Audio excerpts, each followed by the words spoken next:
Cool. Let's begin by inviting each participant to share with the group something that you found valuable from your study of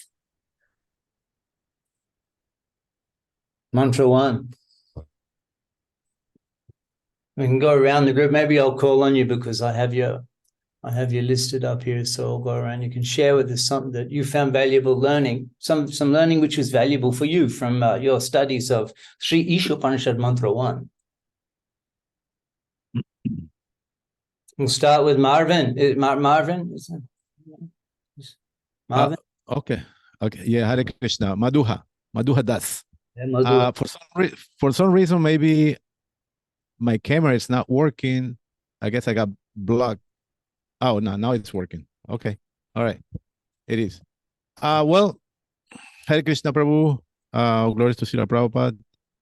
From Mantra 1. Well, I wanted to understand the Om word from Mantra 1, but then something came to my mind that Srila Prabhupada translated Om as complete. Let me see what is the complete whole. Let me see what is my Madhuha Prabhu, apologies for interrupting. Yes. But this is a review. This is I'm not asking for what we're going to discuss, mantra. That's the invocation to Om Purnam. That's the invocation. We're going to discuss right. that. My question is, share with us something that you've already studied. Mantra 1, Chandra. Mantra 1 is done, right? Ishabasham. Yeah, we definitely did it last week. So in mantra 1, Ishavasha, something that first mantra. Some learning that you found valuable from your studies of Mantra 1, Sri Isopaniśad, Madhuha. And we can just get into, 1 or 2 sentences, right? Yeah, that's fine. This is it. Probably that's all we'll get.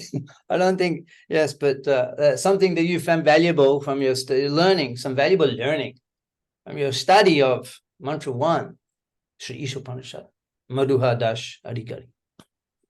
Well, from Mantra 1 is the overall principle of Ishavasya, just to give up the attitude of thinking that whatever you are doing belongs to you.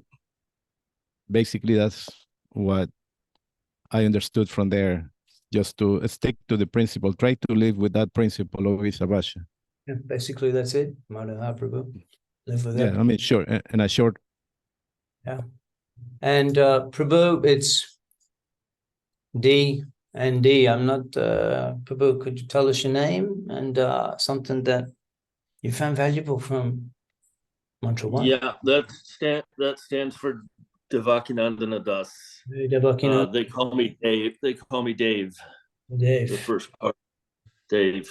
And I just found a useful reminder that things that are going on around me are also coming from the Lord, even though sometimes you feel like things are completely material and ignorant around you, it's still coming from the Lord. So that mantra had an effect on the way you see the things around you in everyday life, Devakinandana Prabhu. Yeah, a reminder, a gentle reminder, yes. Very good. And Vitali, yeah. Yeah, Hare Krishna, Prabhu. For me, it's like important topic from Mantra 1.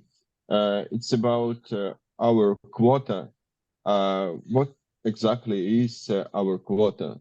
And it's nice example in Prabhupada provide for us. It's about coal and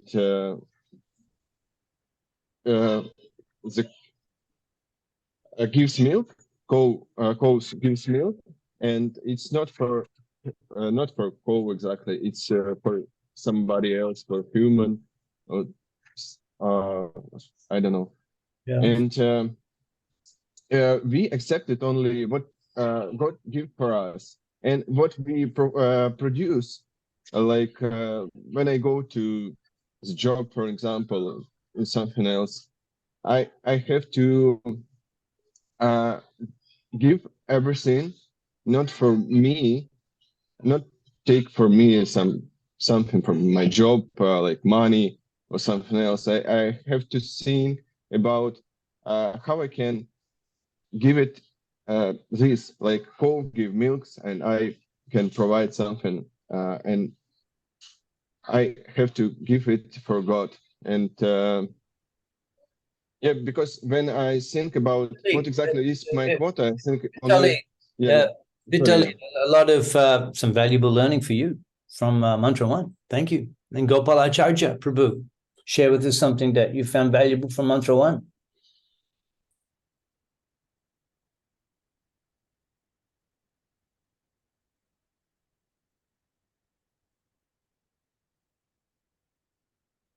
You're muted, Gopalacharya. Prabhu, yeah. Okay, Hare Krishna, I'm sorry. Hare Krishna, pronouns. Yeah, there are so many points within the purport of Srila Prabhupada. It's hard to decide which one is the most valuable.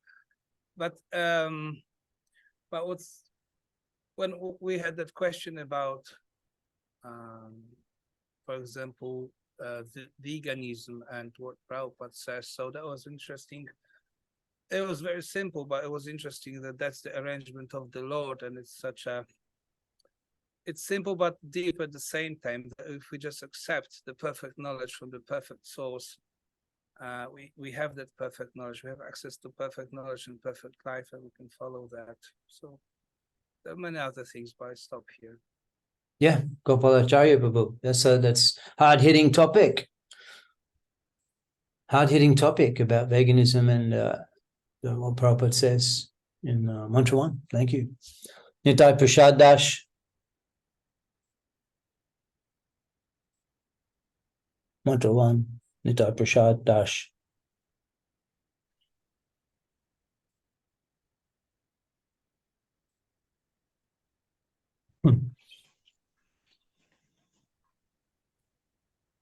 Nitai Prasad.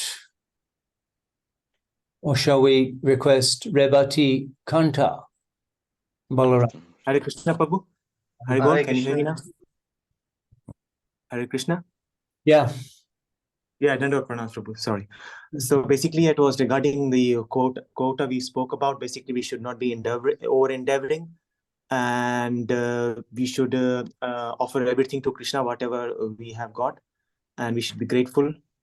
And yeah, pretty much that. Some practical learning there. That is what. Yes. Revati Kanta Balaram Dash.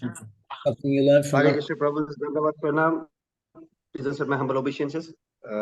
I'm just in the Mayapur Dham, but the most important thing, like I came to know about this milk, Ahimsa milk, that touched me actually. The slaughterhouses and everything. Like Srila Prabhupada said that, like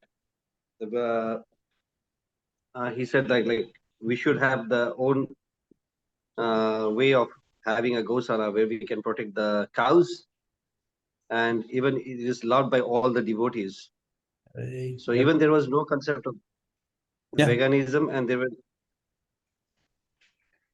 Revati Kanta. Yes, yeah, thank you. Sharing with us something that's going on here in Mayapur there, the Ahimsa milk. Thank you, very relevant. And Krishna Das, it's Otavi Krishna Das is something as Otavi. Yeah. Hare Krishna Prabhu, yes. Yeah. Prabhu, Mantra 1, some learning for you. What is the question? What is the question, Prabhu? I just logged in. Something you remember from Mantra 1. Oh, the Isavasya principle. Well, yeah, that Lord Krishna is the supreme proprietor of everything, right? He's the supreme proprietor of everything, and he provides for everyone, no? Like Nityanam Chetana Chetanam. He's a supreme eternal. He provides for everyone, and he's been supplying the necessities of all living entities since time immemorial. Super. That's super. Thank you. Prabhu. So we can You can see such valuable learning that you've achieved just from mantra 1. That's very good. Everyone had a lot of deep learning there. Let's take a look this evening where we're going to be discussing the invocation. Look at that invocation actually before mantra 1, but my good fortune that I get to discuss it with you. It's a very fascinating verse. You can see the screen. Yeah. Do we have some? Would someone like to chant? We have some eloquent chanters of the Vedic mantras amongst us. Someone like to chant this? We can all respond. You know the way Govinda Dasi chants it? That's pretty far out. You know that? Om Purnamadaha Purnamidam Punat Purnamudachyate Punasha Purnam Adaya Punam Evabhishishite. Anyway, the chanting's sort of a little bit rickety here on the online stuff, so let's just carry on with the discussion. Okay, now we asked you in a homework question. We asked you in a homework question to establish. See what the homework question was again.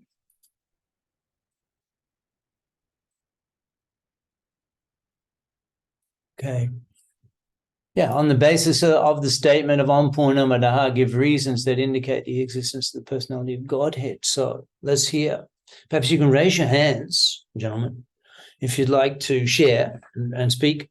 So let's hear what are your thoughts? What have you responded in regard to this question? That how does this statement Om Purnamadaha?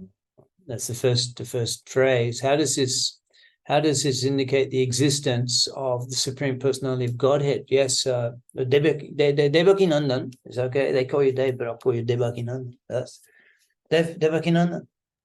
That's fine. So on the basis of the statement Om Purnam Adaha, give reasons that indicate the existence of the Supreme Personality of Godhead.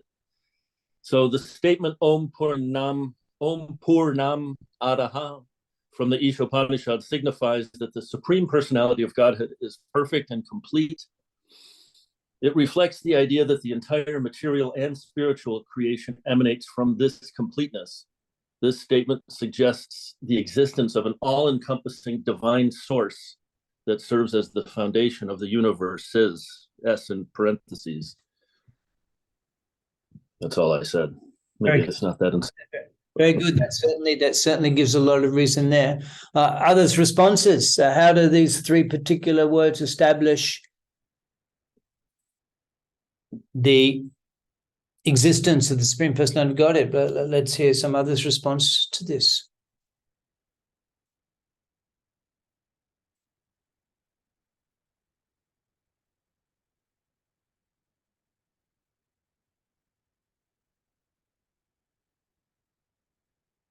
I can't see.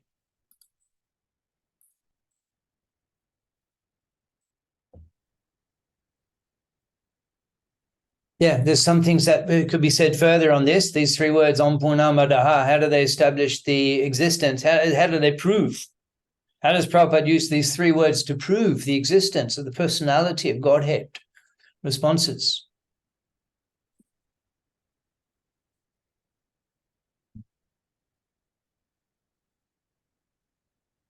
Gopalacharya Dash. Yeah, when discussing the concept of complete whole, if we start, thinking about definition of God, there are many people who would like to see him as being just some sort of energy. So this is what Prabhupada generally establishes, that if he's complete, then has to also have that personal aspect. Otherwise, it would be less even that his creation is, because we have personhood. Why would he not be a person? That would limit his completeness. So in that sense, that understanding that this is complete whole. It suggests it is suggestive of the personal and as well as impersonal aspects, but they have to be logically present. So that was my Very good. Very good. Let's take a look at how we can analyze these three words. Prabhupada's in his word for word translations, he's explaining perfectly complete that. You know, Om Punamadaha, that we're talking about the object of the discussion of that supreme is perfectly complete. And as was explained by Gopalacharya Das, that how could we have personality if he doesn't have personality? From where do we get personality? By definition, he has to have personality. The first verse of Bhagavatam, Abhigyashwarat, Tene Brahma Hridaya Adikabaye. Abhigyashwarat, Prabhupada's explaining these two words are specifically, exclusively relevant for the Supreme Personality of Godhead. He's Abhigya. He's Swarat, means independent. He's not under anyone's control. Everyone else is under his control. And Abhigya means that he's full of knowledge.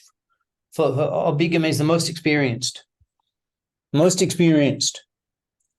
So yeah, we can. He must have. I was in Bangladesh. I visit there a lot, preach there a lot. I was invited to speak in the university there. It was International Religious Studies class. It was in Bengali, but they were studying international religious studies, and they were mainly Islamic students in Bangladesh. And then they asked me to speak on Vaishnavism, and I spoke on this verse. I didn't speak on this verse, but I said to them, I'll tell you who spoke on this verse in a moment, but we bought samosas. We bought samosas from the temple, hot samosas, and we distributed the hot samosas in Bengalis, hot samosas, chutney. And then I asked him, I said, so how you like the samosas? And I'm chewing on them, darun. And garam, hot samosa. And then I said, Acha, I said, can you guys distinguish between a good samosa and a poor quality samosa? And they said, oh yes, this is first class.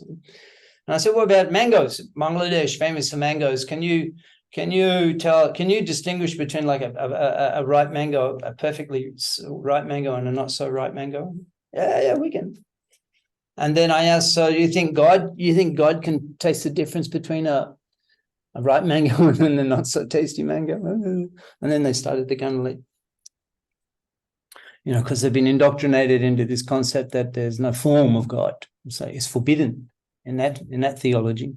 In Christianity, it kind of like floats in a little bit with the body of Christ and that sort of stuff. But the Vaishnava Siddhanta, he has a personality, he has senses. Otherwise, how could we have experience? How could we have sensual enjoyment if he's not able to experience that to an unlimited degree? And then ultimately we take it to the love. You have a relationship in this world, so that he must be able to enjoy loving relationship with another being. He must be able to enjoy a loving relationship with another being. And ultimately that's the highest achievement to reestablish your loving relationship with the Supreme Being. So that's all just from Om Purnamadaha. Prabhupada's is very significant piece of Shastra. Would someone like to read Prabhupada's comment here? Oh, sorry. We'll go back, share the screen. Yeah, Prabhupada's comment.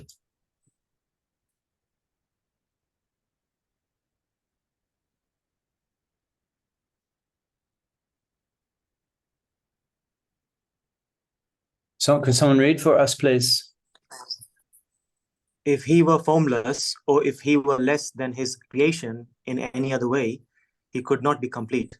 The complete whole must contain everything both within and beyond our experience. Otherwise, he cannot be complete. Sri Isopaniśad, Invocation.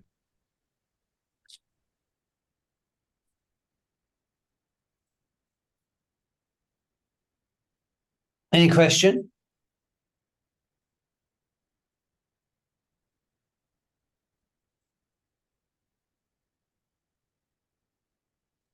pretty airtight logic. Yeah, very airtight logic. Yeah, it's pretty airtight logic. Yeah, you can't. You really, once you understand, once you get this into your head, you're finished pretty much. You can't carry on with the impersonal conception. It just doesn't fit anymore. It's like it's foolish. It's impossible. So then, okay, there's both. Where we generally, our philosophy is the synthesis of the Advaita and Advaita Vad. So it's Achincha Bed Abed Tattva, which means we're one. We're simultaneously one with God and different from Him.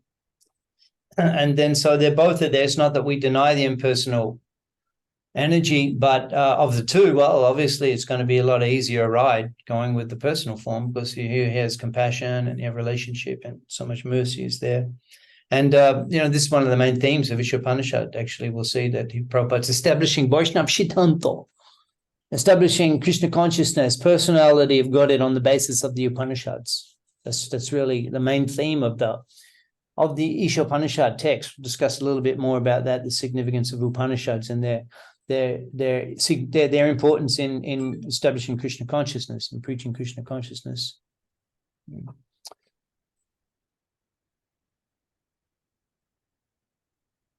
So the complete supreme is complete, and similarly Purnamidam, that is complete, and this is complete. This is complete.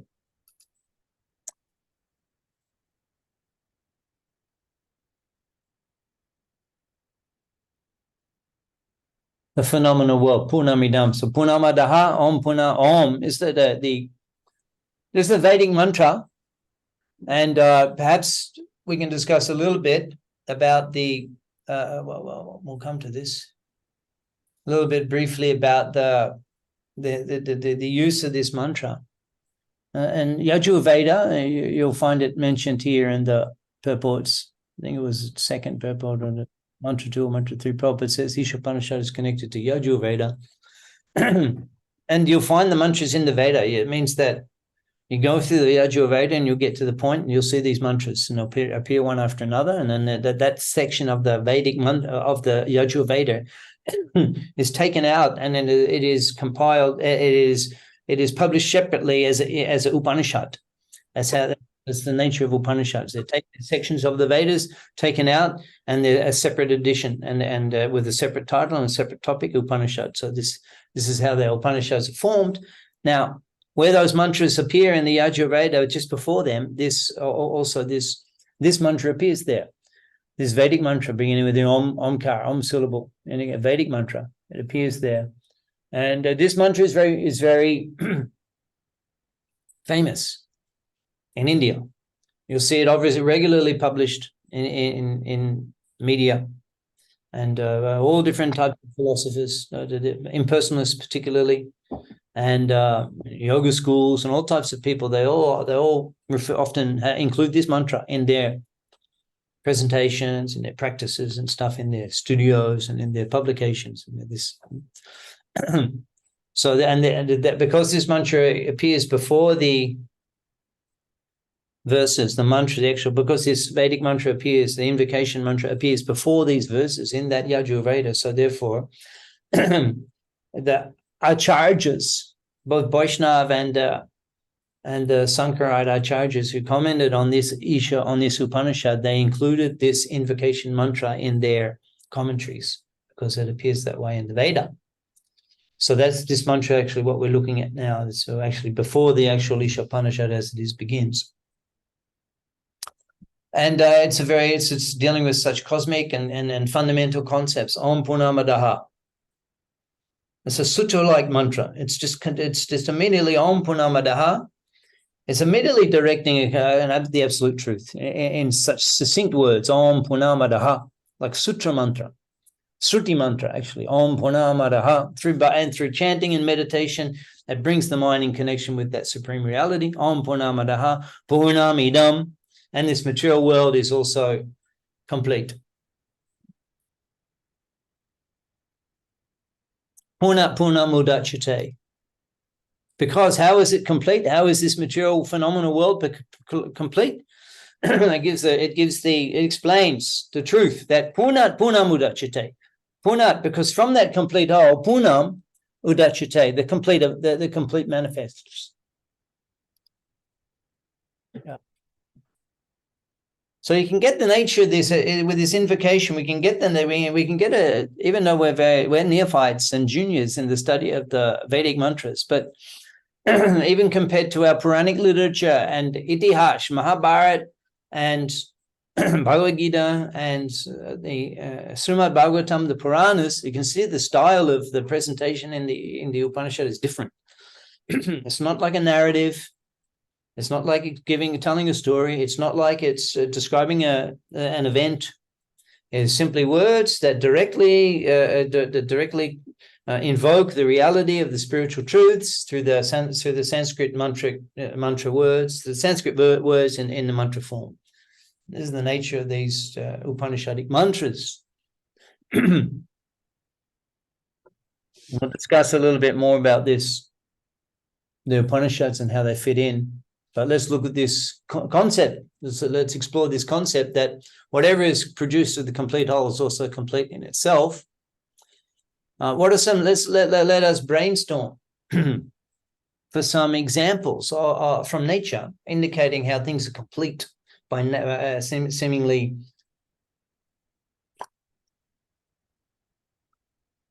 they're part of a complete picture.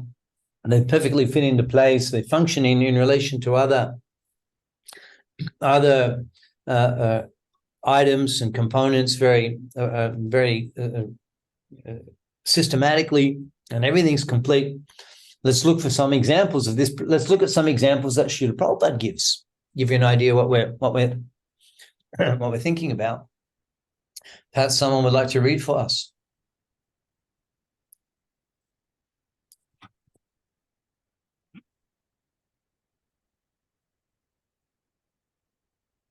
Oh, sorry. Got to share the screen.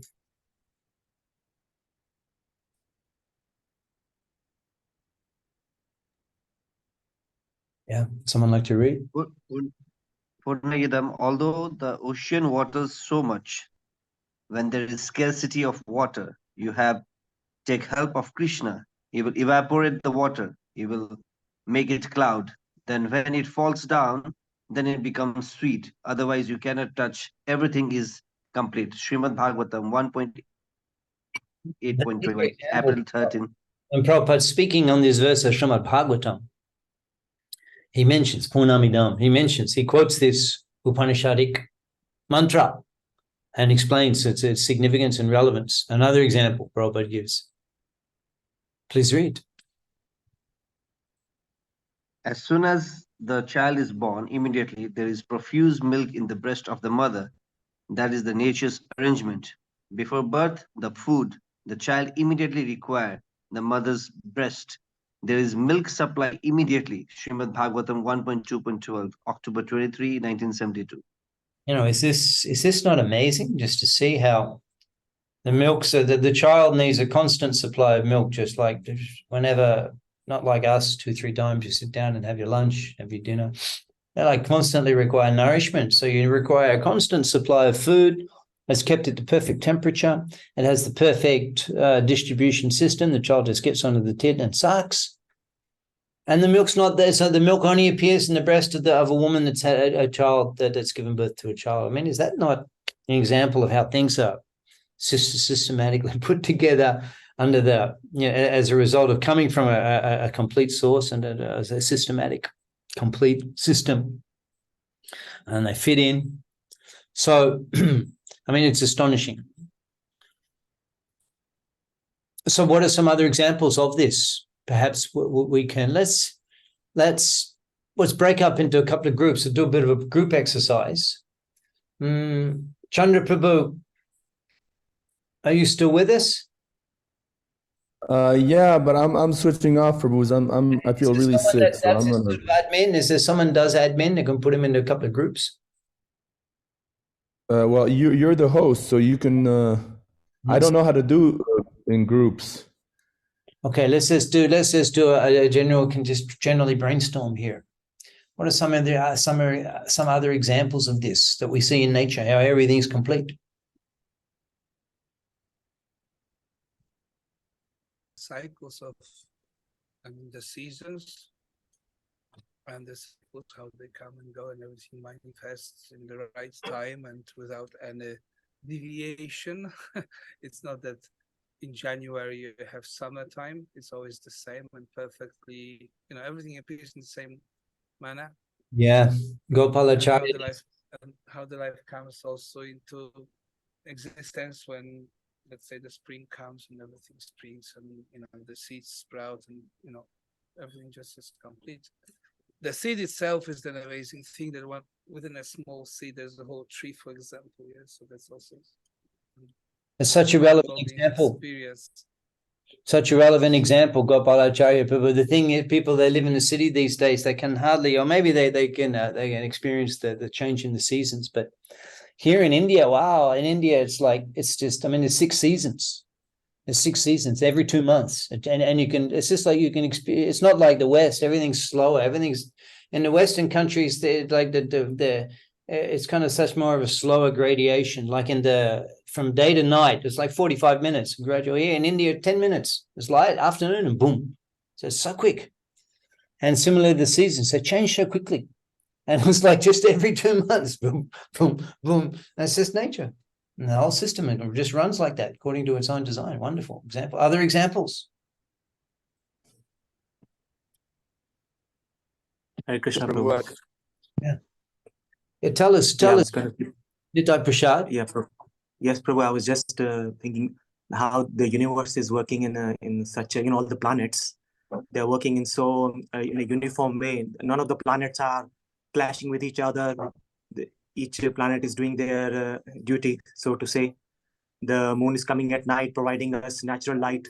Then the sun during the day, providing us sunlight. The plants are being fed with the sunlight. So that is what I was actually thinking. Daddy. Isn't it? It's too. Yeah, nighttime, it gets dark. Let me tell you something. Maybe we can mute. You're not speaking. And everyone. That. Yep. Yeah, we were. I mean, so good, isn't it? That at nighttime is dark and you can rest and to get sleep. That's the dark. Of course, in some of these countries like Norway and Iceland and stuff, it stays day till looks like a daytime at midnight. But in general, it's good. Yeah, you get your sleep hours. And the planets, woo, woo, woo, woo. Yeah, amazing. Other examples?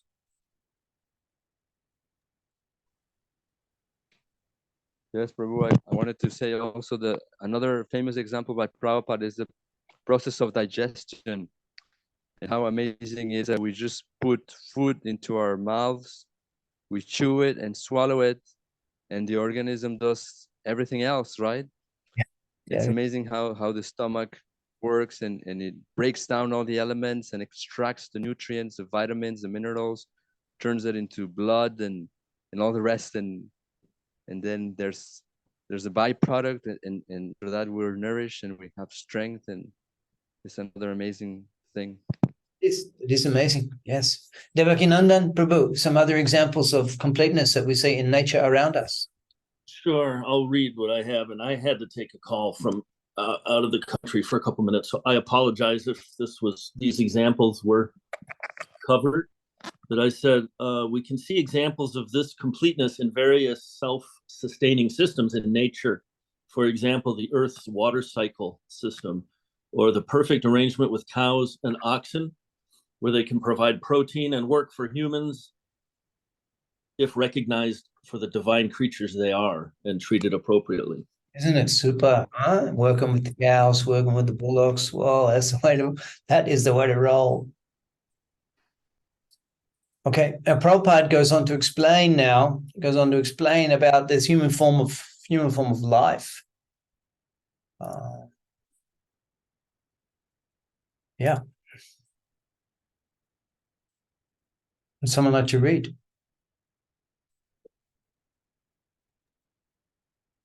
Thus, this phenomenal world is also complete in itself. The 24 elements of which this material universe is a temporary manifestations are arranged to produce everything necessary for the maintenance and subsistence of this universe. Yeah, that's because, why is that?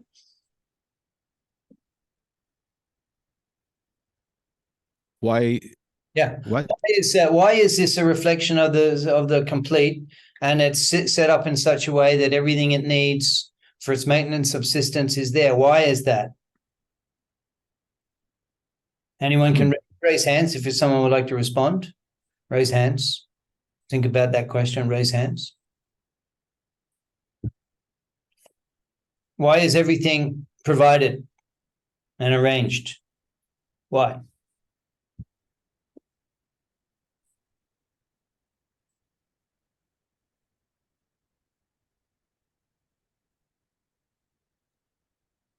Hare Krishna, Prabhu. Is for us to realize God's existence or the complete whole. Yeah, super. And so we can That's it. dedicate our life to serving God, Krishna. That's it. There's only one purpose. Is to get out of this material world. That's why it's all set up, so we revive our God consciousness. I mean, isn't that amazing that that's the only purpose of this existence? That's the only reason that everything is provided here, and that no one knows that. Is that not amazing? That's the only reason that all of this is here, is for us to again become God conscious, and no one knows that. What a situation we're in. Yeah, okay, so there it is. And Prabhupada's saying now, so the body, the human body. Perhaps someone can read, please. The human form of life is a complete manifestation of the consciousness of the living being, and it is obtained after evolving through 8,400,000 species of life in the cycle of birth and death. Yeah. There's Goshundo's preaching.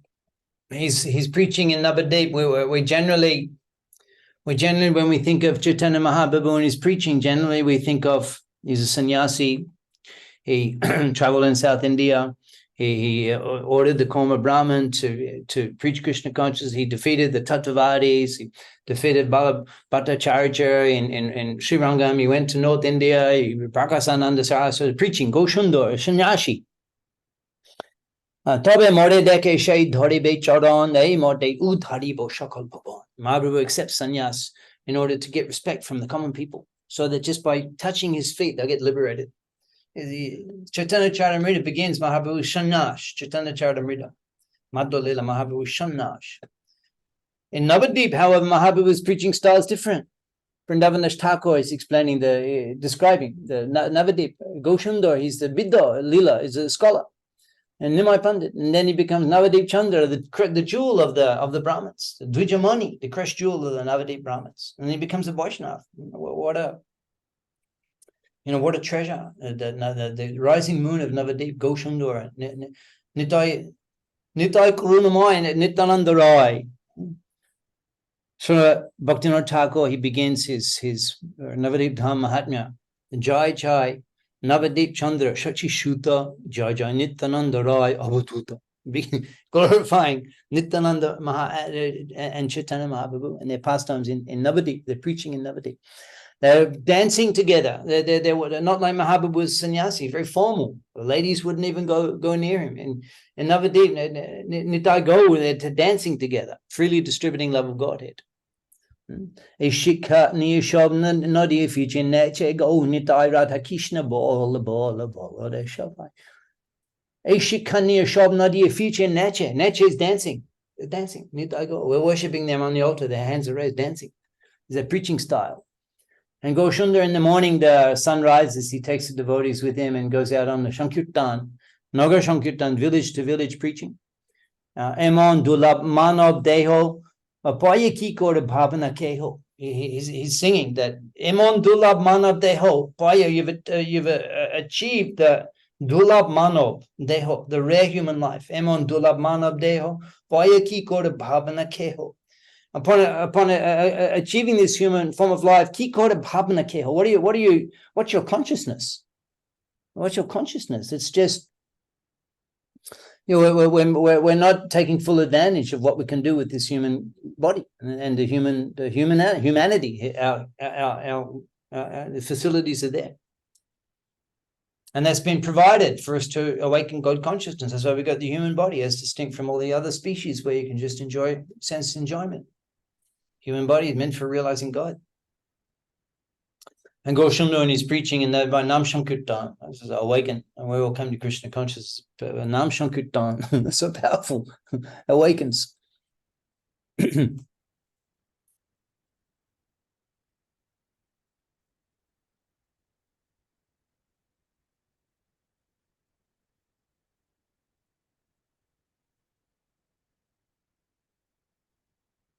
Mukunda Madhava Yadava Hari, Bolena Bolore, Bolena Bhori. You hear this song sung if you come to Mayapur in the morning, the Gaudmondo Prikrama, on the morning time. Udyalo Orduna Pura Babhage, Dijamani Gauda Amani Jage. And the Udyalo Orduna, on the eastern, the rising sun on the eastern side, you see the sunrise in Mayapur, very beautiful. Udyalo Orduna Pura Babhage in the eastern, Pura Babhage. Dijamani Gauda Amani Jage, and Goshunda Dijamani. The jewel of the Brahmins, he rises, Bhakata Shamohalaya, taking the devotees with him. Gelo Nogara Braja, he goes out into the towns and villages. Tatai, tatai, bhajala kol. Madanga is tapping. Gana gana tahe jajela ro. The cartels are chiming. Preme dala dala shonara anga. Chorane nupura bhaje. His limbs are quivering with love of Godhead, and the ankles, the ankle bells are chiming as he's going along with Nityananda Rai, Mukunda Madhava Yadava Hari, Bolena Bolore, Bolena Bori. Chant the holy name in the villages. This is preaching style and never did, very relaxed. So back onto the Upanishads, Purna Shapurna Madaya, Purna Muda Chite, the complete manifest, the complete will manifest because everything from the complete is complete. And now it's concluding that Purna Shapurna Ma'adaya, even though so many complete units, they emanate, Purnam Eva Vashishyate. It still remains complete.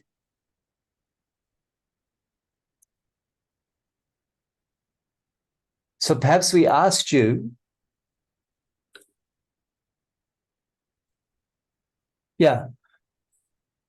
how is it this Purnam Eva Vashishyate? Purnameva Vashishyate, he remains the complete balance.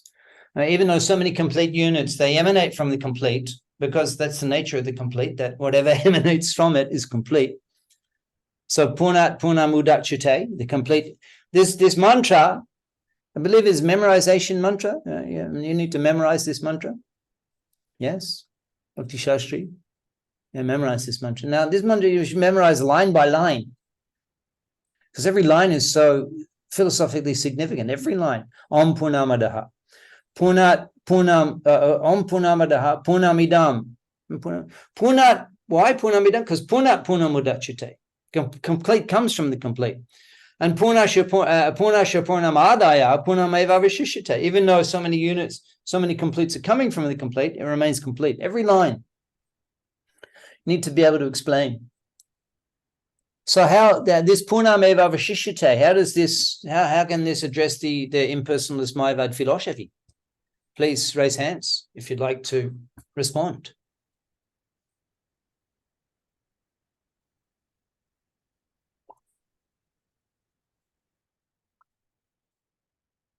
Devakinandan Das. Well, maybe I can explain this better than what I wrote, but here's what I wrote. So the principle of Purinam Eva Shishyate reveals that the Supreme Personality of Godhead remains complete in eternal duration, full knowledge, and increasing bliss. So those are the three aspects of completeness, as I understand.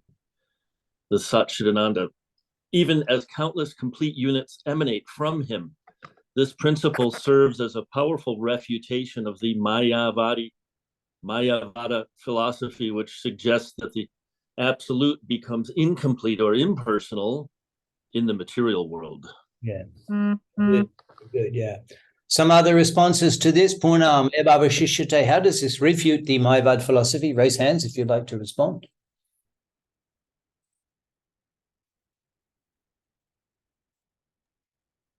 Hare Krishna Prabhu, I can read what I wrote. Okay. Yeah. The principle of Purnam Evasyasate is that the Supreme Personality of Godhead is the complete, whole, and perfect. And because he is completely perfect, all emanations from him are perfectly equipped as complete wholes. Even though so many complete units emanate from him, he remains the complete balance. The complete whole, or the personality of God, has immense potencies, all of which are as complete as he is.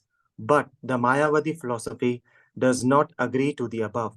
And Chaitanya Mahaprabhu, in his conversation with Sarvabhauma Bhattacharya, refutes all Vedantis who interpret the Vedanta Sutra fashionably, according to their limited power of thinking to serve their own purpose. Indirect interpretation of the authentic literatures like Vedanta Sutra is condemned by Lord himself. Okay. They do not believe that the Lord is complete. Yep. Good. We're good. Quite a He lot. is absolute and independent. Good. Krishna is perfect and complete, and anything that comes from him is all perfect and complete. Good. Yeah, we're good. Prabhupada's making some comments. Let's read. Someone like to read, please?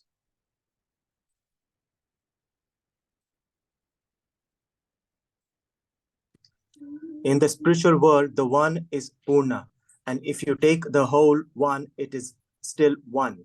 They cannot they cannot understand the poor brain. They think materially.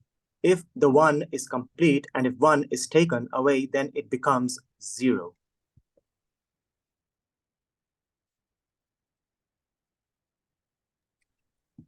What kind of God is only zero? Upanishad say, Purnasya Purnam Adaya Purnam Evavasyate. If from the complete you take the complete remains. This is very spiritual nature. There's no concept of degradation. It doesn't exist in the spiritual platform. So even producing, it's not diminished in any way. It's very nature of the spiritual energy. As distinct, they're thinking materially that because he's everywhere, he may have some personality, but it can't be everything within that. Advaita means that there's nothing else. Advaita means that Advaita, there's no second. There's no second. There's Advaita. So that means that only there's Krishna. That's our conclusion also. That we're also Advaitists, that there's only Krishna, nothing else. But they can't conceive that there can be a personality. Still, he's a personality who's separate from everything. But yes, he can be, and he's full as a person. He's full as a person, and at the same time, he's everything. Yeah. Prabhu, may I ask? Yeah, Devakananda. How to put my hand up, but is it the case? I don't know much about Islam or these traditions that forbid the idea of a form or a personality. But is it that could it have originated that in humility that we're not able to understand that form and personality, so therefore we shouldn't speculate about it. So therefore, let's just pretend it doesn't exist and carry on. Could be rather than some kind of raging, logic failure. Because when you think about it logically, it doesn't make sense that there wouldn't be. Anyway, from my limited understanding of the world religions, that these things develop you could say the anti-iconoclasts, that those that like there's some religions, and their philosophy is to destroy temples, destroy deities. It's kind of their philosophy, and you're not allowed to have have a picture in the home, not a picture of God or anything like that. That began out of responding to demigod worship for material. It's kind of like meant to be the idea was like a revolution, a spiritual revolution. God is not for getting material things, so don't worship deities, don't worship demigods. But worship of the Supreme Personality of Godhead, they didn't understand. But basically, it was meant to be an elevation from karma to gyan, from karma, where you do rituals in order to get immediate and future benefit. That's called the karma kanda. To jnana kanda, where just come to the spiritual platform, and therefore they denied the worshipping of the forms of the Lord. Yeah. So because he's Prabhupada's explaining here, we can't conceive of his completeness. There's no limit to his facility. There's no limit to his greatness. So even though it's like he can produce unlimitedly, and it doesn't affect he's not exhausted in any way. It's a complete different reality, complete different energy. And Prabhupada's using also in a very practical way. Please read. Just like here, something being offered to Krishna, to God, he will eat it. But he will leave everything for you as prasadam. How? Purnasya Purnam Madaya Purnam Eva Avashishyate. This is God's power. He will eat everything, but he will keep everything for you as prasadam. Initiation, June 30, 1972. It's actually the very nature of our Sankirtan, preaching Krishna consciousness, the Panchatattva, and then the nature of their preaching. Bija patra apatra bichana hey nahistana stanjay jahapai tahe kore premdhan. Just randomly, anyone they come across, without considering their qualification, patra apatra bichana hey. Nahishtan, or the place they don't consider. Jai Jahapai, whoever randomly they find, Jai Jahapai Taha Kori Prem Dhan. You can get love of Godhead by chanting Hare Krishna. So in preaching it, you're giving away so much. You're giving away so much Krishna Prema, Prem Dhan. Prem Dhan, the wealth of love of God, Prem Dhan, the wealth of love of God, we're just giving it away freely in the preaching. And the more that one gives away, actually, the more he acquires. That's the nature of Krishna consciousness. The more it's shared, the more Krishna conscious you become. So how does that compare to anything in the material world? But this is what we experience. The more we give Krishna consciousness, the more you become enlivened.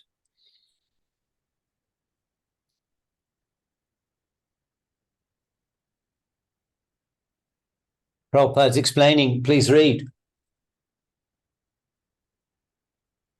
We make efforts to utilize the resources of nature to create a so-called complete life of sense enjoyment. Illusory representation of completeness cannot fully satisfy us. What's been your experience of incompleteness in this world? Perhaps we can invite you to share. What's been reflect on your experience before coming to Krishna consciousness, of course, and applying the principles of this mantra, your experience of incompleteness in life. What's been your reflect on your experience of that? So it's temporary. So it's temporary. Perhaps you could elaborate a little more. Well, my experience is understanding is that whatever people do, they do it because they want to be happy, but they never get that satisfaction. They can't get the full satisfaction because it's always evasive. Everything that we try to catch is like, that example of reflection of a fruit in the water, for example. We try to catch it, but then it's not there really. So we try to catch the happiness, but it's always evasive. It's when you think you have it, it's gone already. Evasive, that's an excellent word, Gopalacharya Prabhu. That's an excellent word, evasive. It seems that you also have that experience. That's certainly my experience, that whatever you were hoping to get, when you get there, it's not actually what you were hoping for in the material world. What's others' experience of incompleteness?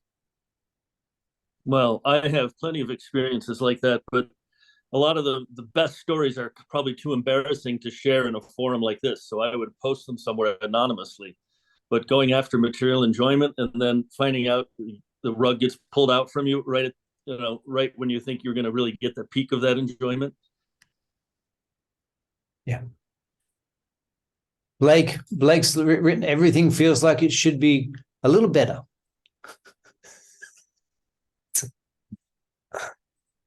It's like, yes, others' experiences.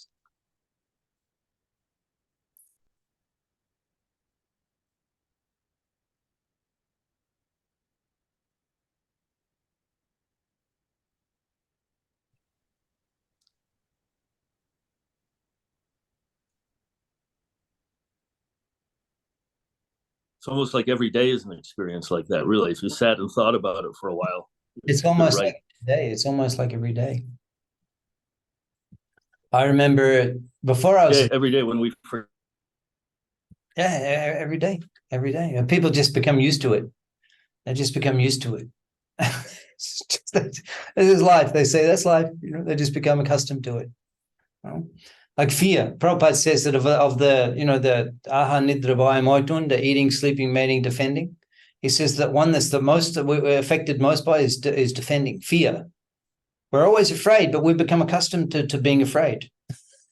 Become accustomed to being afraid. It's just you're always afraid. Just become accustomed to it. I remember we used to travel on the train in India before the domestic airways opened up. We traveled on the train and you sleep on the train. I don't know if you've ever had experience of sleeping on the train, but you wake up. Anyone here had experience of sleeping on a train? Okay. Devakanandan, Prabhu, and Blake. So let me ask you, in India, anyway, especially in India, when you wake up, as you're coming into wakefulness, what's the first thing you think of?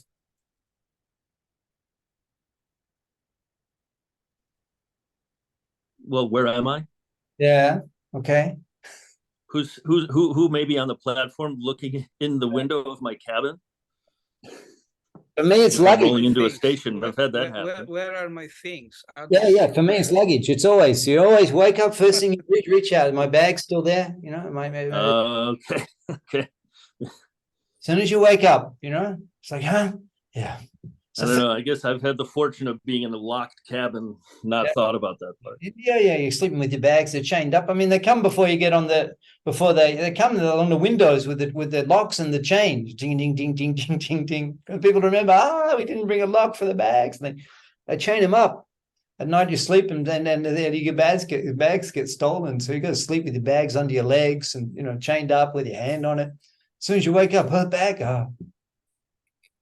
So that means we're always afraid, but you just become accustomed to it. We're always afraid. And similarly, there's incompleteness. I remember before I was a devotee, well, I just, everything was just, for me, as far as my experience was that everything was just, I just thought that, like, how we could describe it. I just felt like I was just not connected. I was just like an observer, and everything in the family relationships with parents, relationships with brothers and sisters. I had a big family, and school, going to school with teachers, the class, the experience of learning. It was just, for me, the whole thing was just like I was an observer and just kind of like playing along, doing what I was expected to do. And then when I became a devotee, then gradually I stopped thinking like that, and I started to kind of just get absorbed in doing devotional service. But before that, I was just like observing everything. It didn't felt like I didn't fit in. So everything was completely incomplete. Not only incomplete, but incoherent. You know, in what is it? Disconnected. And one thing I shared recently, that I have my son. He's devotee. We're living here in Mayapur, and I was sharing with him that, you know, you grew up in Krishna consciousness and you never had the experience of what it's like to be living in complete illusion. It's like we were living in illusion before Krishna consciousness, and things we did, things we thought were okay, the way we ate, the diet, we're all meat eaters, and, you know, then just like the family and drinking and everything, it was just okay. Everyone did it. Even the priests and everyone did it. And we never ever thought that there was anything wrong with that. And we just go on living like that also. But you're in an illusion. You're in an illusion. You can't see. You're in an illusion. You're eating meat. You just can't see that anything wrong with it. And, you know, eating meat when you become a devotee and you begin to reflect back on that, it's not something that we would ever be inclined to do again. It's so, you know, we just realize how serious the reactions are for just being involved in killing a cow. But at that time, we just never thought of it. And we're just daily performing such harmful activity. And we just thought it was fine. It's like nothing wrong. That's like we're in complete illusion. We're in complete illusion about reality. We're just completely disconnected. And we're woken up. The spiritual master, he changes the way you view reality. And you never go back to those things because you change your whole perception of it. You see things completely differently. But at that time, you're just completely in illusion. And I was just sharing that with my son, that's something you never experienced, to be able to come out of that illusion. Tamashima joyti gamaha. Vedic mantra, come out of darkness and become enlightened. It's such an experience that an acharya gives one, a merciful soul like Prabhupada, he gives us such an experience that not everybody. I remember my head used to spin when I would look at nature, and it was so beautiful. I wonder why it was like this. Where did it come from? Yes. Yeah.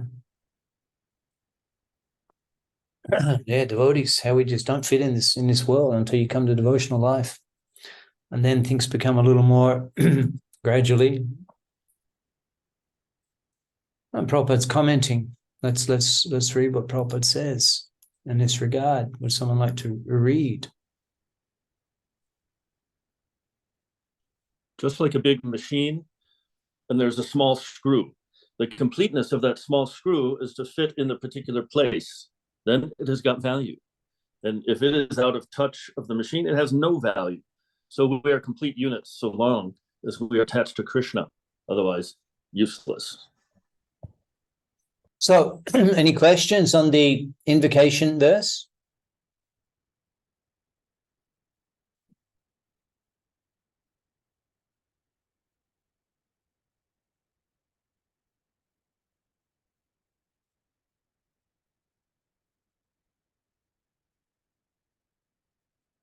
I was preaching in Bangladesh, this is perhaps 15 years ago, with Nitya Lila Parishta Shila Bhakti Charu Shami Maharaj.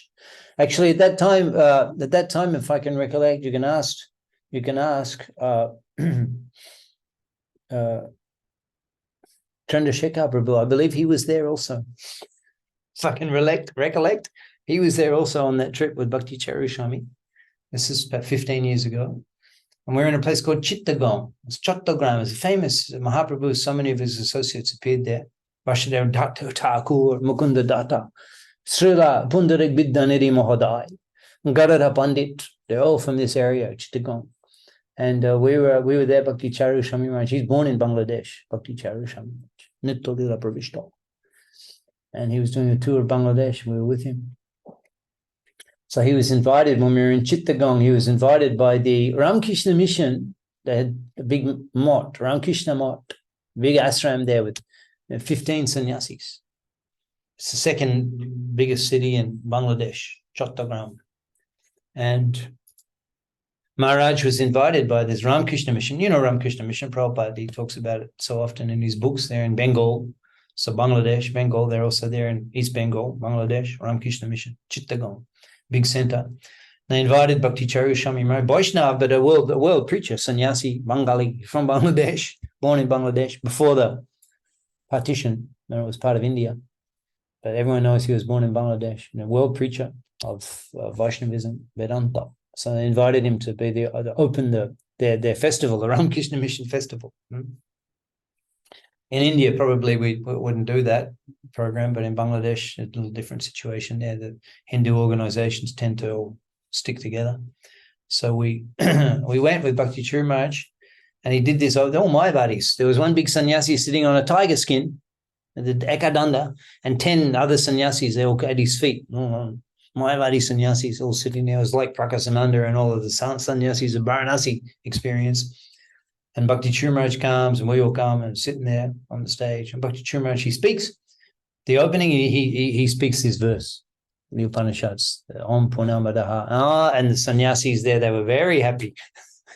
hearing the Swamiji quote from the Vedas, quote from the Upanishads. So very happy. He was explaining this verse.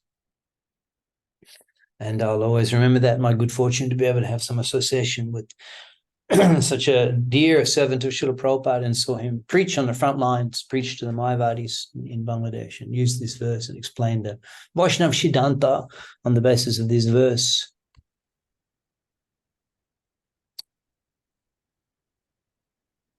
We can conclude. Prabhupada comments. Would someone like to read?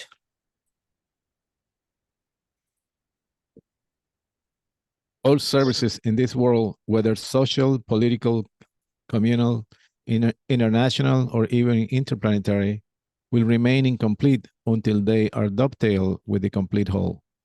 Yeah. So that's the invocation. A little bit of a presentation for you on the Upanishads. I'm not sure if you went over this with Chandrasekhar, but probably not. These are some of my personal notes on the Upanishads in general, taken from Bhagavad Gita and other places in Prabhupada's writings, so we can explain it. Someone like to read a little?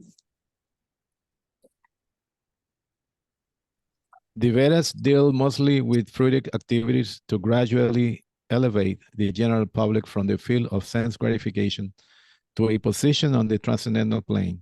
You know, that's called karma kanda. It's called karma kanda, the ritualistic rituals division of the Vedas. Read on. When the activities for sense gratification, namely the karma kanda chapter, are finished, then the chance for spiritual realization is offered in the form of the Upanishads. The Upanishads mark the beginning of transcendental life. So we mentioned that generally the Vedas, Traigunna Bishaya Veda Nishtragunna Bhavajuna. Bhagavad Gita, Krishna explains, 2nd chapter to Arjuna. Traigunna Bishaya Veda. They're dealing mainly with these activities for sense gratification, how to legally enjoy the Vedas. They teach you how to legally enjoy. And a person that a Veda Nishta is a punyavan, a pious person, they enjoy following the regulations of the Vedas. That's for happiness in life. So now the sections of the Vedas that deal with liberation, mukti, getting out of the material world, they're called the Upanishads, they're called Jnanakanda.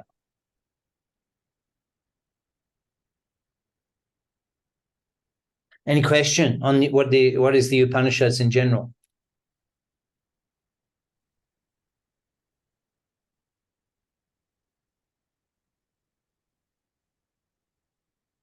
Okay, anytime during the presentation you raise your hand, that'll work also.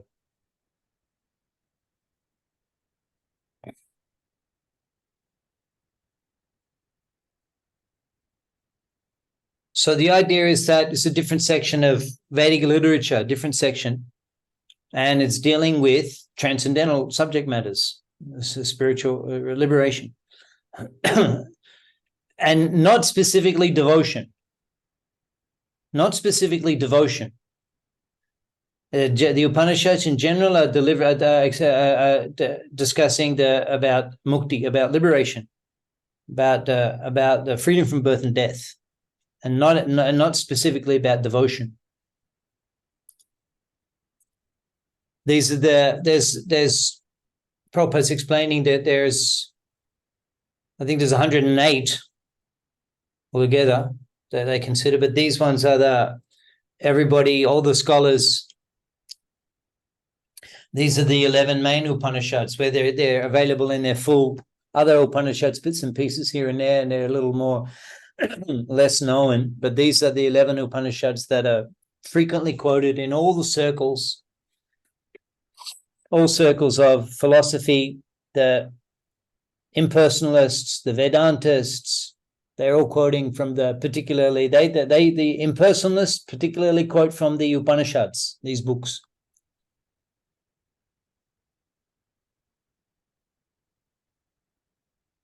And you'll see that all of these Upanishads, in fact, all of them,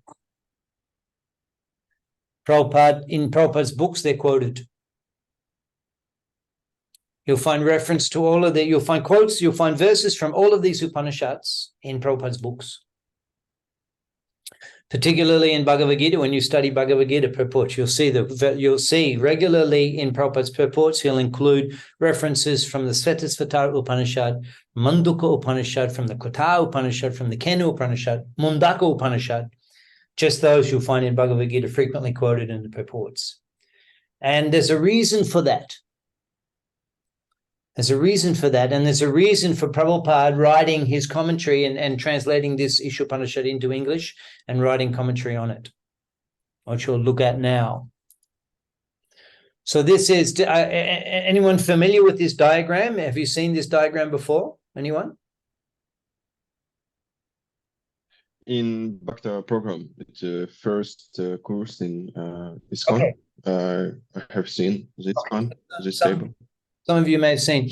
So it's pretty much just a diagram showing that all the Vedic literatures, and you'll find there's two main categories, Shruti, Smriti, and you'll find that most of our books are in the Smriti category, except when you see the Upanishads, here's Upanishads over here. Can you see my cursor?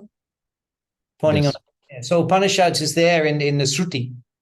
And we have one Upanishad, Sri Ishopanishad, Prabhupada translate. All of our other books are in this category, Smriti. You'll see the Puranas, you'll see the Bhagavatam, where's that Bhagavad Puranas. So Bhagavatam appears here, and the Itihash is the Mahabharata. That's Bhagavad Gita. Itihash is Bhagavad Gita. So it looks like this, a little simplified diagram, looks like this. That we have the Bhagavad Gita and the Srimad Bhagavatam, which are our two main, these are our two main books. These are our two main books. And these are Vedic literatures. There's a Vedic, they're called in the Library of Vedic Literature. The other books that we have, the main, that like, for example, in Bhakti Shastri, you have Bhakti Rasamrita Sindhu and Upadeshamrita. These are not in the Vedic library. These are called Goswami Grantha. These are called the Goswami literature. The Goswami literature is written 500 years ago. Rupa Goswami, the time of Mahaprabhu, Rupa Goswami is a Goswami literature. It's not considered Vedic literature. Vedic literature is ancient. Bhagavad Gita, 5,000 years. Bhagavatam, similarly, from the beginning of the creation. This is the Vedic literature. And the Goswami Grantha is 500 years old. The medieval Goswami, the Bengali acharyas, Gaudiya Acharyas, the Bhakti Rasamrita Sindhu, Upadeshamrita, Sri Chaitanya Charitamrita. This is Goswami Grantha. This is literatures of the Goswamis. This doesn't fit into the Vedic library. So our two, the main in the Vedic library, our two main books, Bhagavad Gita and Srimad Bhagavatam, upon which Prabhupada spread Krishna consciousness all over the world. For preaching, you need Bhagavad Gita and Srimad Bhagavatam for preaching Krishna consciousness. Jari dekha tarikaha Krishna upadesh. Amaragai guru hao tare desh. Become a preacher, become a guru. And jari dekha, whoever you see, tarikaha, you speak to them, Krishna upadesh. Prabhupada says that's Bhagavad Gita and Srimad Bhagavatam. Preacher means you preach Bhagavad Gita and Srimad Bhagavatam. They're the main books, Prabhupada class. Morning time, Bhagavatam, evening time, Bhagavad Gita. Acharya Gopala Acharya Dash. Yeah, just if you could maybe explain the position of Bhagavad Gita as referred to, as it is referred to as Gita Upanishad. Yeah, okay. That's it's considered that. It's considered like an Upanishad. But technically speaking, it's one chapter of Mahabharata. And we'll discuss a difference. There is a difference between Upanishad. There's a difference between Shruti and Smriti. The difference. So Bhagavad Gita is considered Smriti because it has an author. It has an author. Vyasadeva is speaking, Sanjaya Uvacha. And but in the Upanishads, you'll see that there's no who's speaking to who. It's like unembodied sound. There's not an author, and there's not an author. But when was this book written? No, it emanates at the time of creation from the breathing of Narayan, the Vedas, the sound, the Shruti mantra. The Shruti mantra is not written. The Smriti mantra is written as books. So the Puranas, the Bhagavatam is a book. and it's written by Vyas with a pen. He writes. And the Bhagavad Gita, similarly, it's part of the Mahabharata. It's written 5,000 years ago. You can go to the cave. I was there, Badrinath, where Vyas sat and wrote. Actually, Ganesh wrote. But so everyone knows. That's why the cave is there. Everyone knows that he wrote the Puranas and the Vedanta Sutra and the Mahabharata. He wrote there. Everyone knows. But the Shruti, the Vedas, when it's not written, it's always existing. The Vedic mantras, they're not written. This wasn't the Bhagavatam wasn't always existing. In the beginning, it only Krishna Swadam Upagate. When Krishna left the planet, Dharma Jnana Dibishaha Kalonasta Drisham Esha Puranak Aruno Ditaha. This Purana, which is like the sun, has arisen just after Krishna has departed to his own abode. So it wasn't there before. So this Purana has an author, has a time of compilation, has an author. The Upanishads, the Vedas, no time of compilation, no author. They're just emanating from the breathing of Sri Hari. So Bhagavad Gita is technically Smriti, but because it also includes all of the truths of the Upanishads, so it's also called Gita Upanishad. So we're getting to the point. Any question?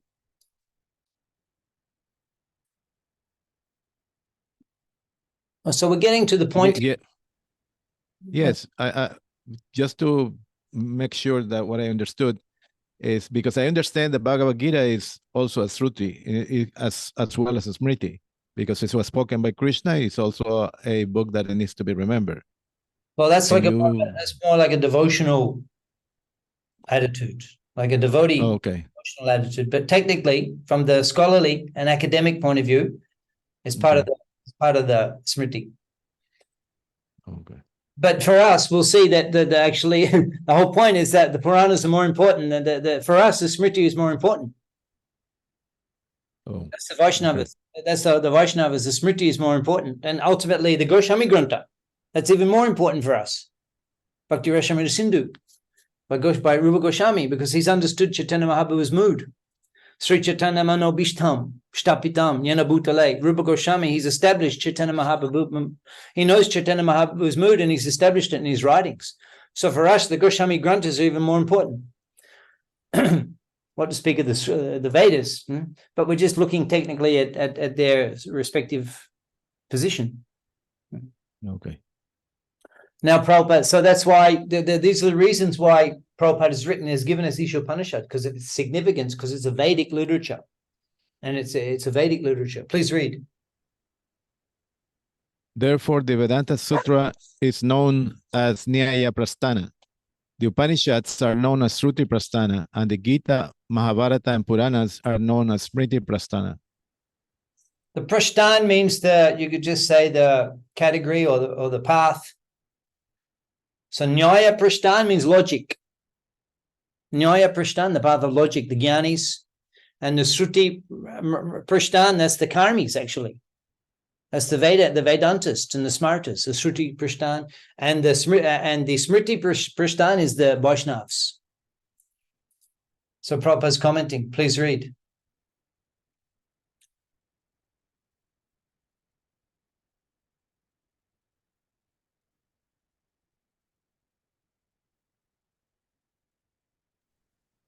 The Mayavadi philosophers accept only the Nayan Prasthana and Shruti Prasthana, rejecting the Smriti Prasthana.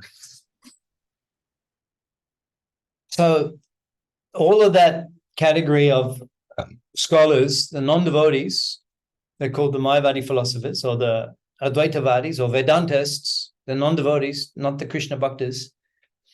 They don't accept the Puranas. They don't accept the Puranas. Bhagavad Gita, yes, they accept because it's like an Upanishad, and they accept because they can easily establish impersonal conclusion on verses from Bhagavad Gita. That's why they accept. That's why it's called Gita Upanishad. That's why it's called Gita Upanishad, because the impersonalists, they can establish the same concepts that they established from the Upanishads or from the Bhagavad Gita. Brahma Spashesh Shaktatma Vindati Atmaya Shukam. So Brahma Yoga, Juktatma Shukam Akshayam Ashnute, 5th chapter of Bhagavad Gita. One loses one Brahma Spashesh Shaktatma. One loses one's attachment to sense enjoyment. Vindati Atmani Yat Shukam. and enjoys happiness from within. Sabrahma Yoga Juktatma, being connected with the Supreme Brahman. Sabrahma Yoga Juktatma, Shukam Akshayam Ashnute, he enjoys unlimited happiness. 5th chapter Bhagavad Gita. So the impersonalists can very easily establish impersonalism on the verses of Bhagavad Gita. That's why it's called Gita Upanishad. But the Puranas is very difficult. The Bhagavatam, how can you? There's just the stories, the activities, the pastimes of the Lord. It's not such verses. So it's very obviously the personality. So Prabhupada comments that Shankaracharya, he didn't write a commentary on the Bhagavatam because it's just out of the question. But he wrote a commentary on Bhagavad Gita. Shankaracharya.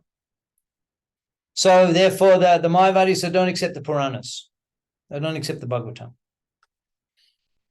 They accept the Upanishads and the Vedas, but the Upanishads. The Vedas are mainly for the Karmakanda Brahmins, the ritualistic Brahmins, rituals for heavenly elevation. They're the Vedas, and the impersonalists is the Upanishads, the Gyanis. So therefore, Prabhupada, you can see that he's writing, just as we were looking at in the opening of the invocation verse, the Om Purnamadaha. Immediately, Prabhupada is establishing the Vaishnava conclusions of the personality of Godhead. He's establishing that in his translations and purports on these Vedic mantras, on these Upanishadic mantras. And the reason he's doing that is that this in that way, his arguments are substantiated from the Vedic point of view, and they cannot be refuted by the Mayavadis.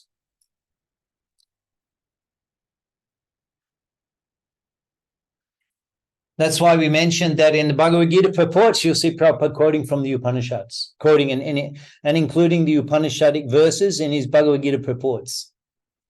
Because therefore his arguments are conclusive. There's nothing, you can't go beyond. When he's quoting the Upanishads, there's no further evidence, no higher evidence. So Prabhupada here, he will, of course, for us, highest evidence is different. In the Vaishnava, in the Gaudiya Sampradaya, highest evidence is Rupa Goswami. And the Goswami Granta, Chaitanya Charamrita, these are the Upadeshamrita, these are the highest evidences for us. But in terms of the academic Vedic world, the Upanishads. So we'll see Prabhupada, he's explaining the Upanishads and he's establishing Krishna Bhakti in this book. He's explaining the Upanishads, he's establishing Krishna Bhakti.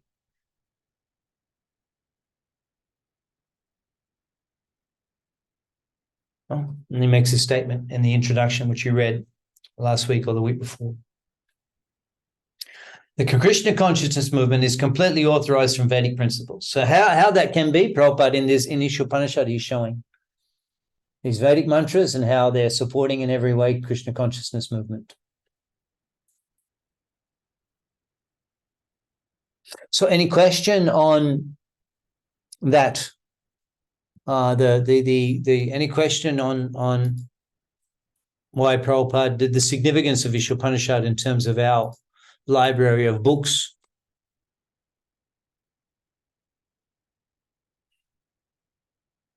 Why we're studying it in the Bhakti Shastri? Any question on that?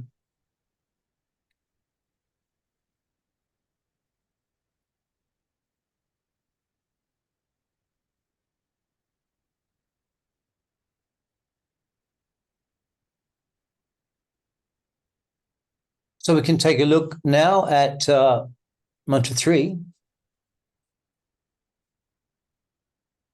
Actually, it's connected to the first mantra, so we'll take a look at this again, mantras 1 to 3. Perhaps someone could read for us.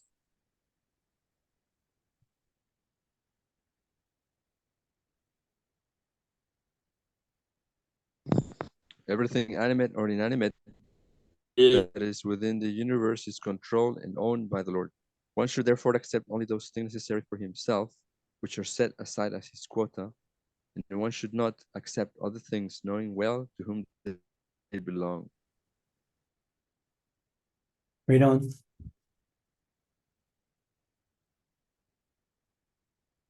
This is text mantras 2 and 3. Someone read, please. One may aspire to live for hundreds of years if he continuously goes on working in that For that sort of work will not bind him to the law of Ma. There is no alternative to this way for man.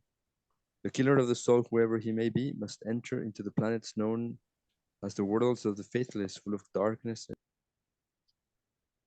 Okay, now, first of all, let's look at who's speaking here and who are they speaking to? What do you think?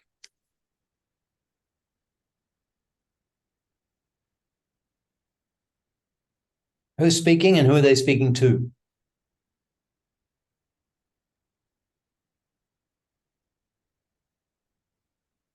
Who is speaking? We can see in the picture now, I think. So who's speaking? And But it's more that it's emanating. Yeah. Yeah. That's a Or good like intrinsic in the fabric of existence.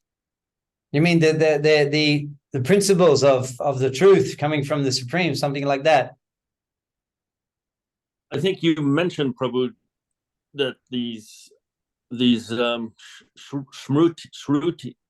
are not spoken. That the Vedic, the unchanging part of the Vedas are not actually a conversation from someone to someone. Yeah, yeah.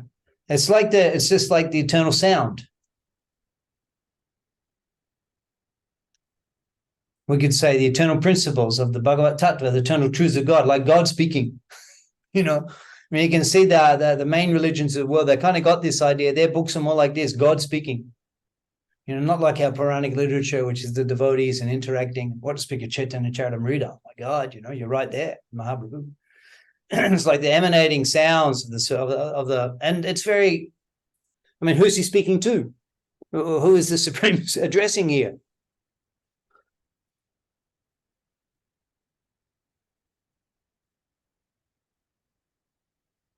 To whom it may concern.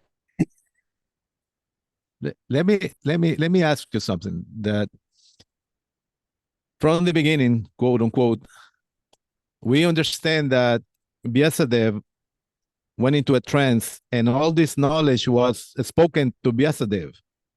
Yeah. And then he put it into writing. Yeah. Or got somebody to write it for him. Yeah. So all this knowledge which had always existed. Yeah. But now you're asking who he was spoken to, or who spoke this knowledge. Yeah. Am I understanding correctly? Understanding or correctly understanding? I'm asking us a question. Who's speaking here? Who's speaking, and who are they speaking to? What's your answer? Well, my answer, if originally spoken by Krishna himself to Vyasadeva. Yeah, well, it's good, but to Vyasadeva? Yeah, okay, in terms of like the literary, that you could say, tracing out the literary background. Well, but yes. I mean, who are they speaking? Who are they addressing? Who's this meant for? They're meant for the living entity, so he can understand how to be able to liberate himself out of this cycle of birth and death. Yeah, it's meant for all beings. Yes. It's spoken in that way. Like the audience is the whole of all creation. I mean, that's very awesome. That's awesome. You know, awesome is used that they're using in the young generation. They say it every second line, but this is awesome. And this is awesome. I mean, you get to Upadesh Amrit.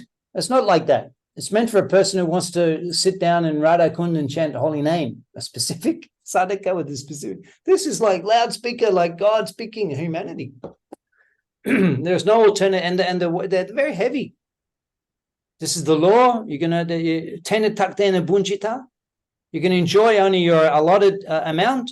Ma grita kasya siddhanam. You can't encroach upon another's allotment. This is the law. This is the law. And you have no alternative. And if you neglect it, then you go to, you're going to hell. Now, Prabhupada's opening, you'll find that, Prabhupada's preaching, he's also in the same mood. Prabhupada is like addressing all of creation, all of humanity. And it's just like, it's like constant Prabhupada's purports in the Isopaniśad, they're so thick. They are so enriched with potency. It's like waking up, humanity, the truths of existence in every purport. It's unlike his purports in the Bhagavatam, where he's talking about the events. And in Bhagavad Gita, he's explaining the verses, explaining Krishna and Arjuna. And this is just a direct confrontation on the illusion of materialism. And Prabhupada's projecting these conclusions of the Vedic mantras in a very direct way on all humanity in such a powerful book. So what are your thoughts on this? The opening line of Mantra 3, human life is distinguished from animal life due to its heavy responsibilities. What are your thoughts on that?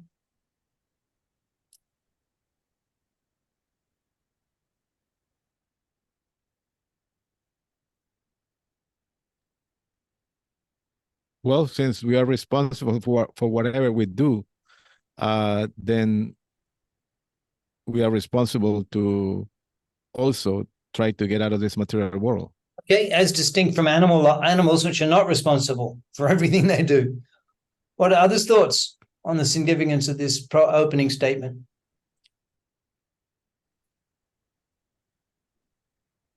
Well, animals pretty much follow instinct. They have desires and they just follow their desires, and that's all they do. And they're pretty much trapped in this program cycle that maybe has some variability. I don't know. But humans have the ability to reflect on their desires and figure out, is that a bona fide desire or not? Yeah. But one other. So we have that discriminative capacity that animals don't. Yeah, and that gives that, and with that comes this heavy responsibility. Yeah. And in general, the people, I mean, what we consider human responsibilities in materialistic life, you'll see that the Isopaniśad and Prabhupada's teachings here go to a much deeper level, enlightening us on what are our actual responsibilities compared to what people in general think are their responsibilities in human life. They're very minimal. But this book is explaining your responsibilities. The opening principle that you can only take what you're allotted and you can't take more. It's not like a free-for-all. Materialistic philosophy is a free-for-all, as much as you can get. That's their philosophy. As much as you can get, and the more the better. I mean, that's the philosophy was indoctrinated to me in my education. As much as you can get, the more the better. Not that you're only entitled to your allotment and you can't take more. That's so revolutionary. But it's heavy responsibility. And a person that neglects that and goes beyond, then they're going to have to suffer.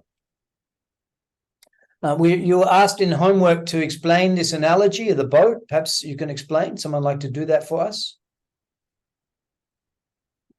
The boat is compared to what?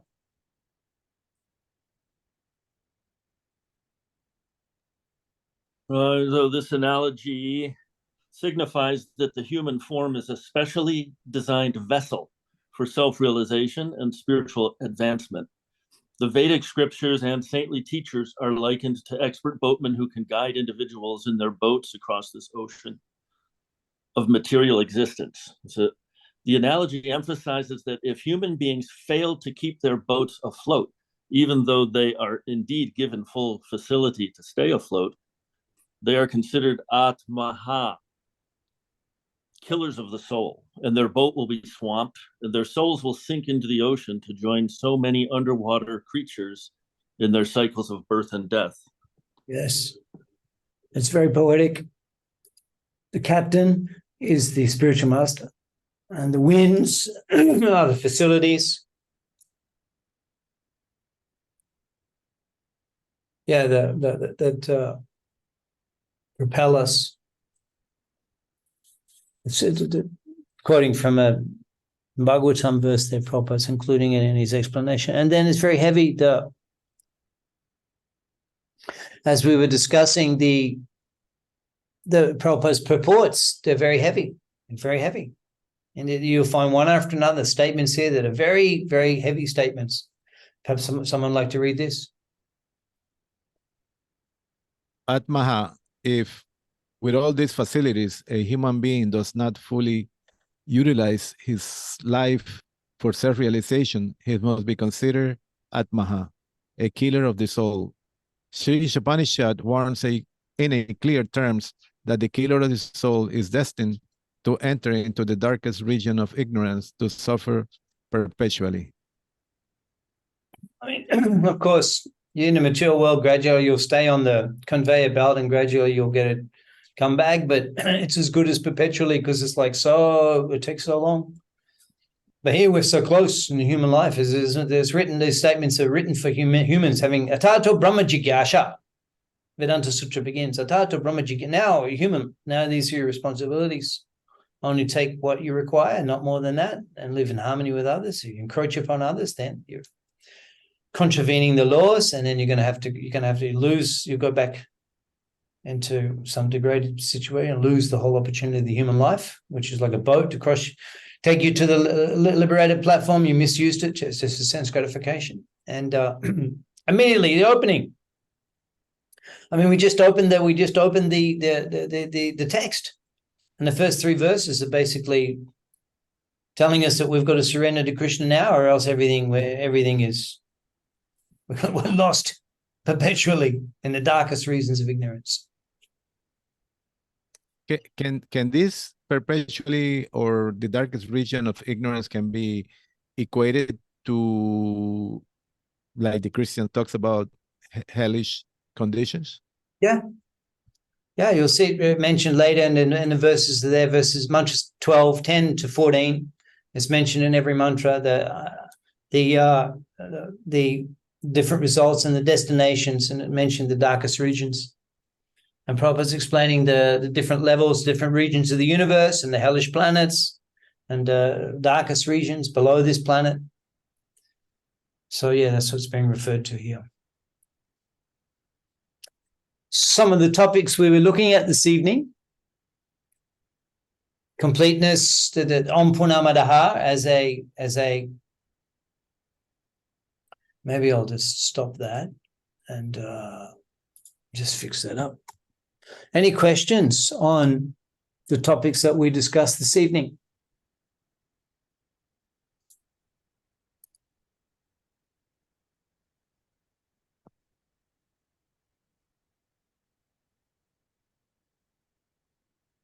Any questions on the topics we've been discussing this evening?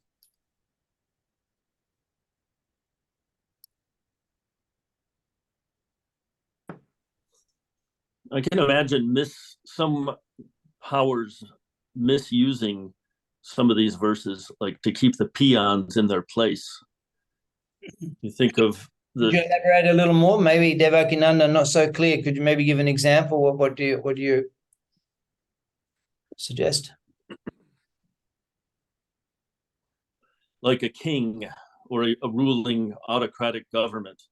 Yeah. Keeping the peasants happy with what pittance they're allowed, whilst looting and enjoying, for themselves within the palace walls. Yeah. And saying that, well, you see the scripture here, you should just accept what you need. Yeah, we need to have this only can be this. You need to become Krishna conscious. It's like, I mean, without Krishna consciousness, it works with Krishna consciousness. That's what we can see. That why is Prabhupada explaining these things? Because with Krishna consciousness, yes, we can see everything is Krishna's, and we can accept what we our philosophy is Jukta Bharagi. Well,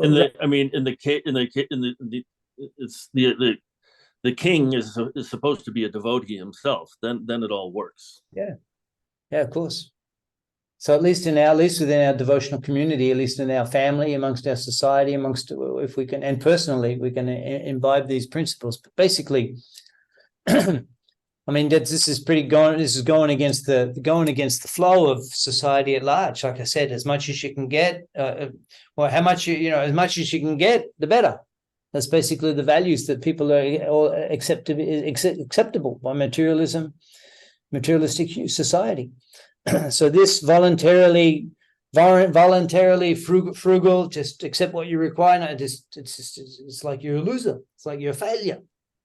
So only in Krishna consciousness can you actually happily live in this way. It's just And in Krishna consciousness, it's not really, we're not really just, we're in terms of tena taktena bunjita, accepting our allotment, the devotee will accept what's required for the service of Krishna. That's really what we consider our allotment, rather than just trying to work it out. I need that much, or I need this much, and try to reduce that. It's like, what do we require to fulfill the order of the spiritual master? And so, yeah, what can we effectively put to use in service of Krishna? Yeah, and that's our way of properly, dealing with everything, and rather than just trying to limit it to what I need and not more than that, which in this case is the Upanishadic principle. But for the devotee, it's yukta vairagya. Rupa Goswami explains that. That means that we accept whatever is favorable for Krishna service, and that's the principle. Anukulena Krishnanu Shilanam. Can we safely assume that for spiritual purposes, then we should not be happy with just whatever it comes to us, but we should actually, work hard toward whatever we want to get? Prabhupada was always expecting us to expand and increase the preaching. And we're not whatever comes, we're happy with that. No, Prabhupada, that's Bhagavad Gita, 5th chapter. Yadricha labashantushta sattagum, whatever comes, we're satisfied. Of course, Prabhupada's always in transcendental consciousness and sattvic, but we're expected to endeavor to please the Lord, and increase and endeavor to please the Lord. Not that we're lazy about that and detached. No, whatever. No, we're attached to pleasing Krishna, and we'll work towards that, and we're attached to that. We meditate on that.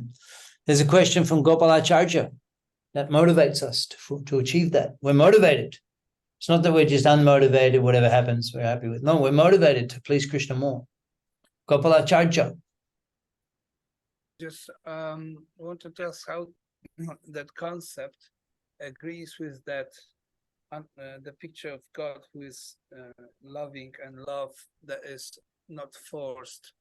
We often present Krishna as being very loving God, but love is something that cannot be forced. But yet, when we don't agree, we are sent to the lowest planets and to suffer perpetually. So, if you could explain that. Well, it's not our only book. It's not our only book. It's not that this is our only. This is not that. This is the statements, but this is not the only book. Yeah. So how does it agree with this other concept? That's the question. How does it what? How does it agree, or how to understand that concept presented here in light of these other statements? Because it seems to be, very radical and very forceful.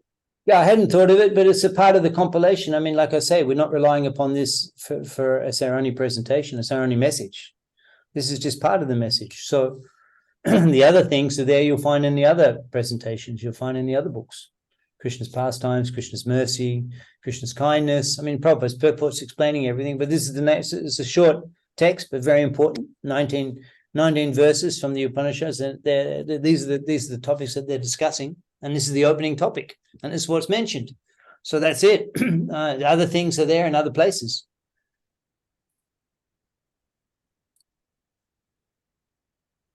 Here we can take a look at this, a little bit of a summary here of topics. We can, if there's any question, we can address it.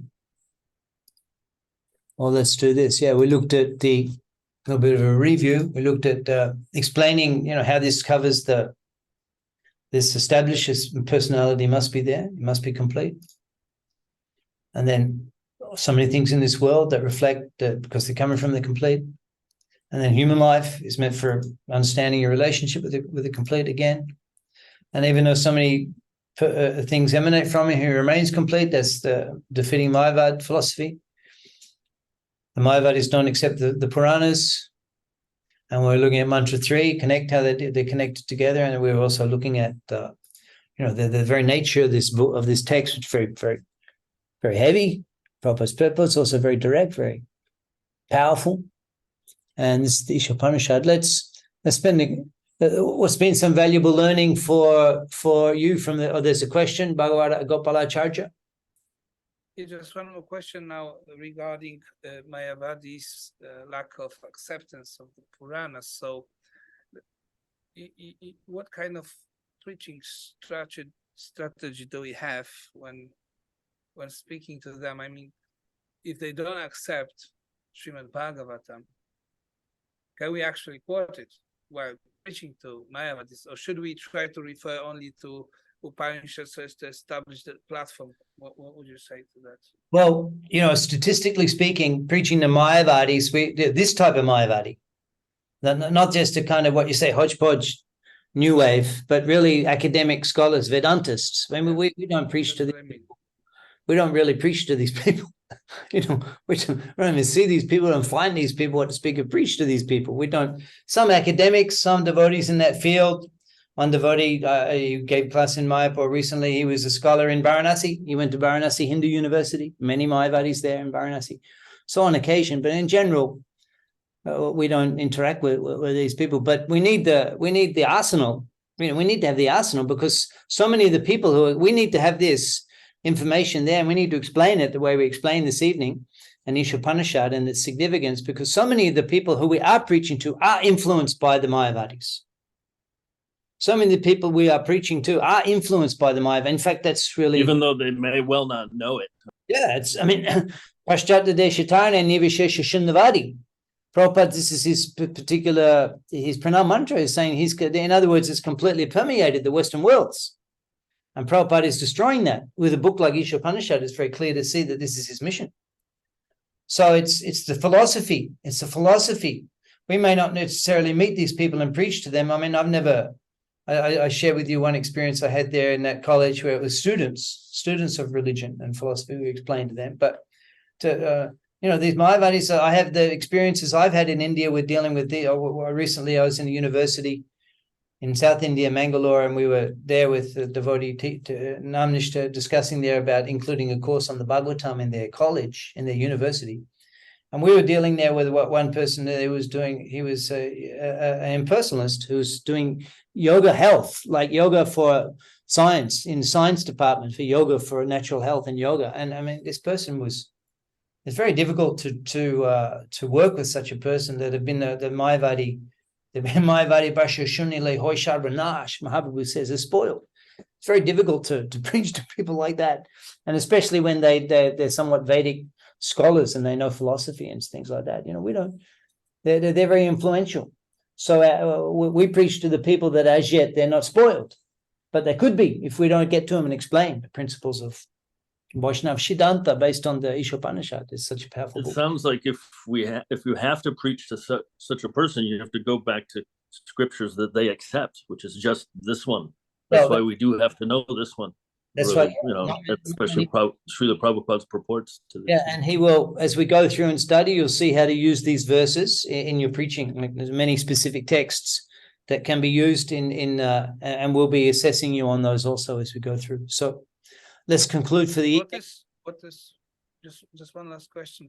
Yeah. What is the exact reason for the rejection of the other scriptures? Because my camera is going to go out at any moment here, just to let you know it'll freeze, but that's it. We're closing anyway. Because as we mentioned, that it's very difficult for them to establish the philosophy of impersonalism and nirvishesha on the Bhagavatam and on the Puranas, because they're so much filled with the personality, the activities, the interaction, the emotions that the devotees in the Lord are feeling. They just can't do it. So therefore, the Upanishads, as the verses that we were looking at this evening, they're very enigmatic. You can very easily explain the impersonal conclusions on the verses of the Upanishads, and as I mentioned, also verses in Bhagavad Gita, and that's why they also consider the Gita an Upanishad. So my camera's just finished. My battery's just exhausted. So we'll conclude on that point. Thank you very much. And also we've noted your attendance and we've noted your submission of the homework, and that's all gone on record. We discussed all the answers in the session this evening. Thank you for your association in the study of the Upanishads and Sri Isopaniśad, and I look forward to your association in the future for other sessions of Bhakti Shastri study. Thank you. Thank you, you. Prabhu. Thank you for Thank you so everything. much. Hare Krishna. Hare Krishna.